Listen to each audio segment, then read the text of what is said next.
Maharaja gold and diamonds, toll junction, Edappally, Palluruthy, Tripunithura, Kalady, Eramalloor, Aroor Palli, Thuravoor, Thrissur.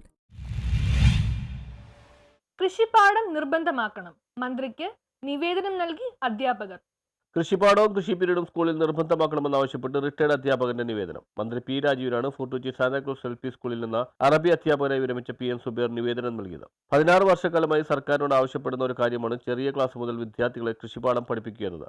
കൃഷി പീരീഡും കൃഷി പുസ്തകവും ഉണ്ടായെങ്കിൽ മാത്രമേ കുട്ടികൾക്ക് കൃഷി പഠിക്കാൻ സാധിക്കുകയുള്ളൂ. അതിനോടൊപ്പം തന്നെ കുട്ടികൾക്ക് മണ്ണും വളവും വെള്ളവും വിത്തുകളും അതിനെക്കുറിച്ച് പഠിക്കണമെങ്കിൽ പാഠപുസ്തകം നിർബന്ധമാണെന്നുമാണ് സുബൈർ മാഷ് പറയുന്നത്. ഈ വർഷത്തെ പാഠപുസ്തകത്തിൽ ഒരു പാഠം മാത്രമേ ഉള്ളൂ കൃഷിയുമായി ബന്ധപ്പെട്ടത്. അത് തന്നെ പൂർണ്ണതയിൽ എത്തിയിട്ടുമില്ല.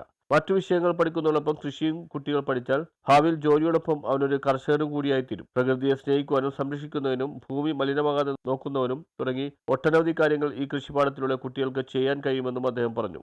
കൊച്ചി MLA KJ മാക്സി, വിദ്യാഭ്യാസ standing committee chairman VA Sheejith, Mattancherry വിദ്യാഭ്യാസ ഓഫീസർ N സുധ എന്നിവരുടെ സാന്നിധ്യത്തിലായിരുന്നു നിവേദനം നൽകിയത്. News bureau, fort Kochi.